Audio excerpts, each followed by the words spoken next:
Good afternoon, guys. Welcome to MBA Concepts, and here we have physics वाला with us. So Rahul sir है हमारे साथ physics वाला से. जब भी guys GMAT की बात होती है तो of course physics वाला is leading here.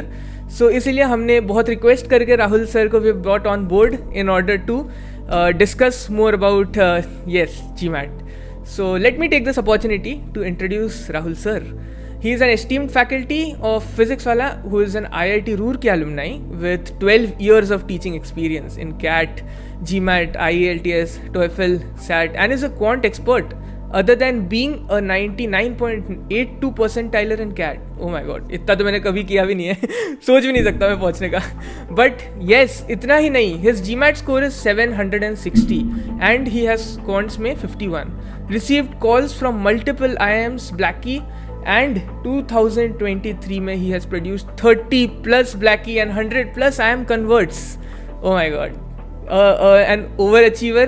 इतने मतलब भाई एक्चुअली में जो लास्ट वाला पॉइंट है कि भाई 30 स्टूडेंट्स जो ब्लैकी, वो कहीं ना कहीं मेरी तारीफ नहीं, वो कहीं ना कहीं बच्चों की तारीफ है. Right, as we always say कि ताली दोनों हाथ से बजती है. तो अगर हम मेहनत करते हैं तो मैं हमेशा ये बोलता हूँ कि बच्चे की थोड़ी सी ज़्यादा होती है. राइट, क्योंकि अल्टीमेटली पेपर उसने ही लिखना है. राइट, सो ऑफकोर्स वो क्रेडेंशियल्स हमारे साथ ऐड हो जाते हैं, but all thanks and all the efforts of the students over there, I would say. Right. So sir, I welcome you with great respect to this podcast. आप तो teacher हैं, obviously you carve the future of students. So yes, अभी I have also done my MBA, so let me introduce myself. I am an MBA content creator and a public speaker. I have a page on Instagram which is MBA Concepts, which has 27,000 followers. And obviously I have completed my MBA from Wellinger, Mumbai. अब IIMs तक तो नहीं पहुँच पाया but yes, I am now a working professional as well. And obviously हर एक working professional का dream होता है कि यार I want to upgrade and upskill myself. तो इसी के लिए मैंने सोचा कि यार GMAT से बेटर क्या हो सकता है. तो फिर मैंने नेट पे ढूंढा, आई गॉट फिजिक्स वाला. एंड उसके बाद इसी के साथ साथ my followers also started messaging me. अभी एक कंटेंट क्रिएशन का पेज है तो दे स्टार्ट मैसेजिंग यू कि a lot of doubts they have about GMAT कि क्या होता है, कैसे होता है. तो इसीलिए फिर I got this opportunity. I wanted to take this opportunity to ask you certain questions to get to know more about GMAT, sir. So this main problem that I have been facing is that time नहीं होता manage. अभी मैं office जाता हूँ, सुबह 7 बजे उठ के जाता हूँ, फिर शाम को ऐसे 8-9 बजे तक आता हूँ. कैसे होगा सर टाइम मैनेज? ये सबसे कॉमन क्वेश्चन है, मोस्ट कॉमन क्वेश्चन. बच्चा स्टार्ट करने से पहले यही डरने लग जाता है कि यार होगा कि नहीं होगा.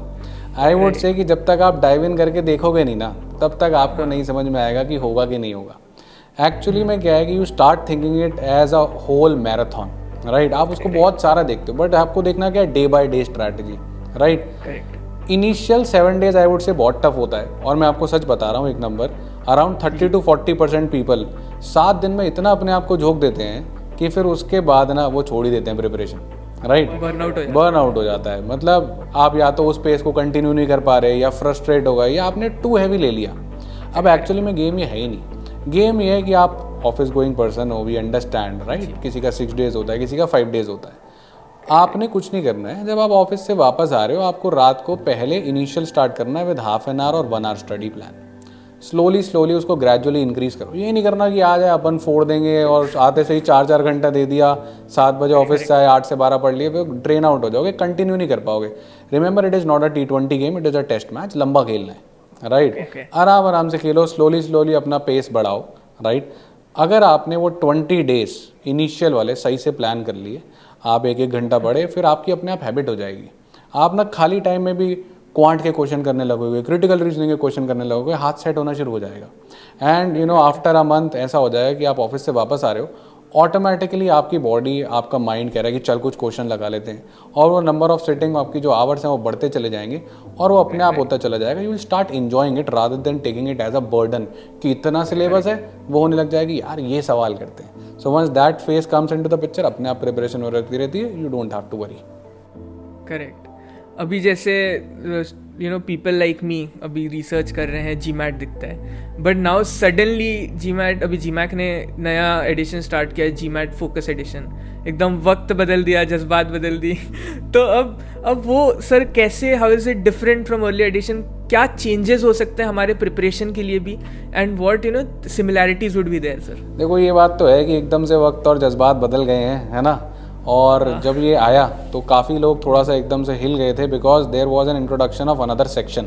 तो जो सबसे मेजर चेंज है जो मैं बोलूँगा वो कहीं ना कहीं है कि क्वेश्चंस थोड़े से कम कर दिए गए हैं, राइट। जहाँ पहले आपको 30s में क्वेश्चन दिखते थे, अब वो क्वेश्चन थोड़े से कम हो गए हैं। क्वांट में 21 हो जाएंगे, DI में 20 हो जाएंगे, और वर्बल में आपके कहीं ना कहीं 23 हो जाएंगे। सबका टाइम 45 मिनट्स कर दिया गया, पर मज़ा ही आया कि सिलेबस कम हो गया। So that is a good news for the aspirants, right. Syllabus कैसे कम हुआ? क्वांट में ज्योमेट्री हटा दिया, तो आपका पूरा एक मॉड्यूल ही चला गया ज्योमेट्री। अब पर कोऑर्डिनेट ज्योमेट्री है, ध्यान रखना, ये सब व्यूअर्स के लिए मैं बता रहा हूँ, क्योंकि वो लिख देते हैं ज्योमेट्री नहीं है, पर जीमैट में कोऑर्डिनेट ज्योमेट्री अलजेब्रा में कंसीडर होता है, उसको पढ़ना है। वर्बल पे चलें, वर्बल पे सेंटेंस करेक्शन ही हटा दिया। अब अपन लोग यार इंडियन लोग हैं, अपने को स्ट्रेस हो जाता है कि इसमें ग्रामर में गलतियाँ ढूंढो, पाँचों सही लगते हैं हमको, रीजनिंग फिर भी हम कर लेते हैं, रीडिंग कॉम्प्रिहेंशन करते हुए आए हैं, पर ग्रामर में हमको पता ही नहीं है। स्कूल में भी सीखे क्या? वर्ब, टेंसेस, यही सब सीखे। मॉडिफायर्स, पैरेललिज्म की बात नहीं करते थे स्कूल में हम लोग, इतना ना हमारी ग्रामर में इतना पढ़ाया जाता था ये सब स्कूल में, राइट। तो वो अब आपका हट गया है। So that is I will say a moment of relief for the students, but there enter another section, DI section, data insight section. अब इससे डरने की बात नहीं है। आपका पहले एक IR सेक्शन होता था जीमैट में, वही बन गया है DI सेक्शन, बस क्वांट के डेटा सफिशिएंसी क्वेश्चन इसमें डाल दिए गए हैं, राइट। तो मोटा मोटा आपके पास ग्राफ से रिलेटेड क्वेश्चन, ग्राफिकल इंटरप्रिटेशन हम बोलते हैं, टेबल से रिलेटेड टेबल एनालिसिस, रीजनिंग वाले आपके मल्टी सोर्स एनालिसिस, और आपका 2 पार्ट रीजनिंग क्वेश्चन IR में आता था, अब DI में आएगा। क्वांट के डेटा सफिशिएंसी क्वेश्चन इसमें डाल दिए। तो ये आपका मेजर चेंज है जो सेक्शन में आया है। पर जो इंपॉर्टेंट चीज़ है, पहले आपके जीमैट में क्या होता था कि ये पेपर अडेप्टिव होता है, आप सही आंसर मार्क करते हो तो डिफिकल्ट होता है, गलत मार्क करते हो तो वो आपका लेवल सेम रखता है या डिक्रीज कर देता है, तो पीछे जाना अलाउड नहीं है, राइट। अब अगर आपने मार्क ही नहीं किया आंसर, तो सिस्टम को कैसे पता चलेगा कि भाई सही किया है कि गलत किया है? वो कैसे आगे लेवल लेके जाएगा? तो पहले ऐसा था कि भाई प्रेशर चल रहा है, टिक करो आगे बढ़ो, सिलेक्शन नहीं कर सकते आप, राइट। कि जैसे कैट में कर रहे हो कि 20 में से 8 सवाल बनाने, मैंने 8 ढूंढे कर लिया ना भैया, टिक करो आगे जाओगे, राइट। अब इस बार क्या है कि एक नया ऑप्शन आया है, नया ऑप्शन है रिविजिट एंड एडिट।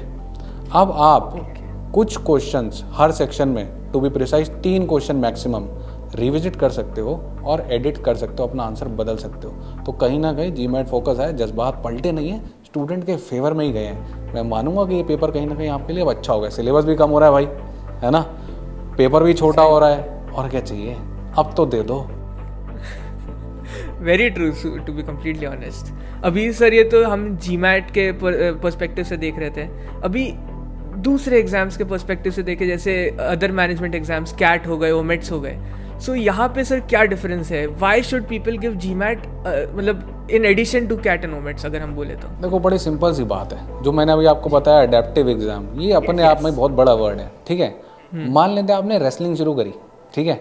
अब मैं आपके सामने 20 रेसलर ले आऊँ और मैं बोलूँ कि किन्हीं भी 8 को मार दो, आप जीत गए, ईजी फॉर यू, राइट। 8 चुनोगे भाई, जो पतले दुबले दिख रहे होंगे, जाओगे, लड़ोगे, हराओगे, सर मैं जीत गया, राइट। अब मैंने आपसे कहा कि ऐसी रेसलिंग नहीं हो रही भाई, 20 रेसलर हैं, 20 के 20 से लड़ना है आपको। पहले वाला आएगा भाई आसान, फिर डिफिकल्ट, और अगर आप सही करते गए, मारते गए, तो मैं अगला और डिफिकल्ट लाते रहूँगा, तो 20वां रेसलर जो है वो तो कल ही आ जाएगा। अब क्या करोगे, राइट। अगर आप सबको मारते जा रहे हो तो गेटिंग द पॉइंट।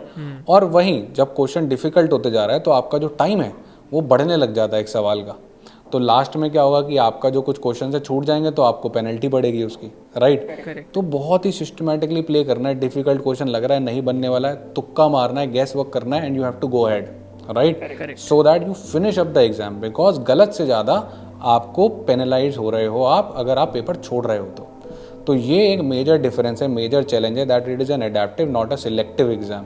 तो सिलेक्टिव अप्रोच नहीं कर सकते, अडेप्टिव अप्रोच कर सकते हो, तो वो एक मेजर डिफरेंस आता है। बाकी अगर आप सिलेबस देखोगे मोटा मोटा तो सेम रहता है।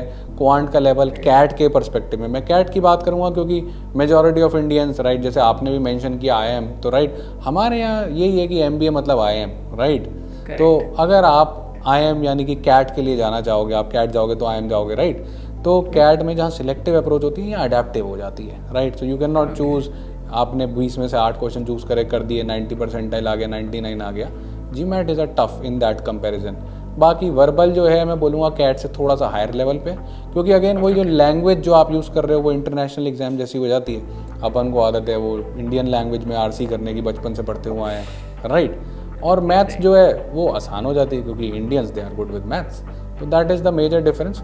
But start playing with the adaptive platforms. अगर आप अपनी प्रिपरेशन में वैसे मॉक टेस्ट नहीं दे रहे अडेप्टिव वाले, वहाँ पे बहुत नया सा लगेगा आपको फिर। अभी आपने सर जैसे मैथ्स बोला, मेरे दिल का दर्द बढ़ गया सर। बचपन से I have been running away from maths.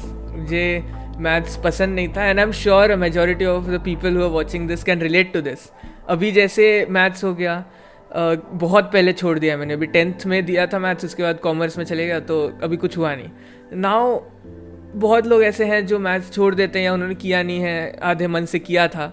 Now according to you what should be the best strategy for quants in like each and every section, if you can explain.